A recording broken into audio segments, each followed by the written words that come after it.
नमस्कार दोस्तों, मेरा नाम अमरेंद्र कुमार लाल, प्रवक्ता भगवान आदिनाथ कॉलेज ऑफ एजुकेशन महारा ललितपुर।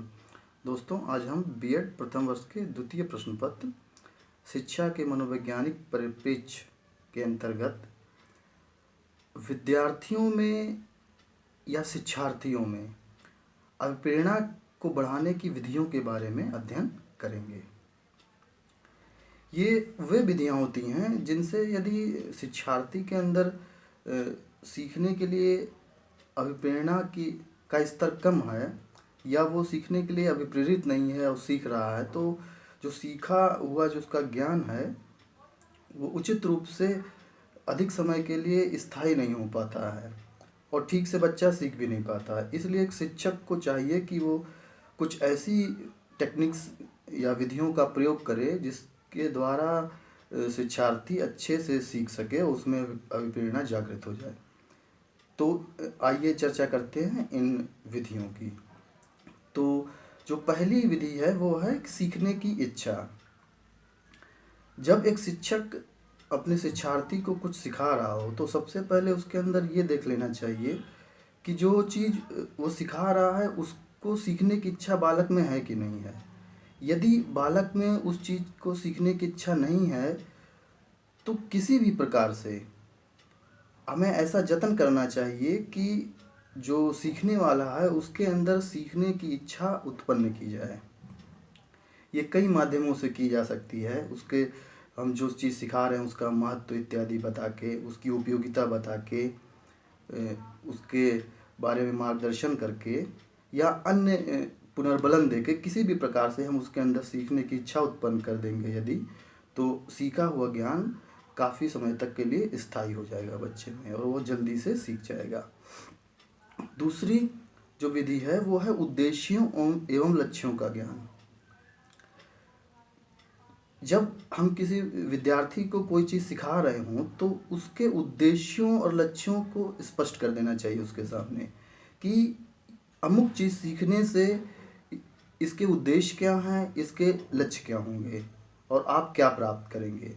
क्योंकि बिना उद्देश्यों के स्पष्ट किए हुए मतलब अंधेरे में अगर हम पढ़ाते रहेंगे तो विद्यार्थी को यही नहीं पता होगा कि वास्तव में हम ये चीज़ सीख रहे हैं तो इससे हमें फ़ायदा क्या होगा, इसका अंतिम लक्ष्य क्या होगा। तो जब विद्यार्थी को हम इसको स्पष्ट कर देंगे तो निश्चित ही जब उसे उसके उद्देश्यों का ज्ञान हो जाएगा तो वो उस चीज़ को सीखने में ज़्यादा रुचि लेगा। तीसरी चीज़ है कि हम विद्यार्थियों के अंदर आकांक्षा स्तर को ऊंचा रखें, जो हमारी अगली विधि है अभिप्रेरणा को बढ़ाने के लिए। यदि आकांक्षा स्तर नीचा रखेगा विद्यार्थी तो वो जो फल प्राप्त होगा उसे वो भी जो उसने आशा की है उससे नीचे ही प्राप्त होगा। जैसे कि यदि वो सोचता है कि हम 60% नंबर से पास हो जाएं, यही उसका आकांक्षा स्तर है, तो निश्चित ये होता है कि विद्यार्थी 45 और 50% नंबर प्राप्त करता है। इसलिए हमें हमेशा सिखाना चाहिए कि आप अपना आकांक्षा स्तर को हमेशा ऊंचा बनाए रखें। जब आप 90% की बात करेंगे तभी आप 70% नंबर को प्राप्त करेंगे।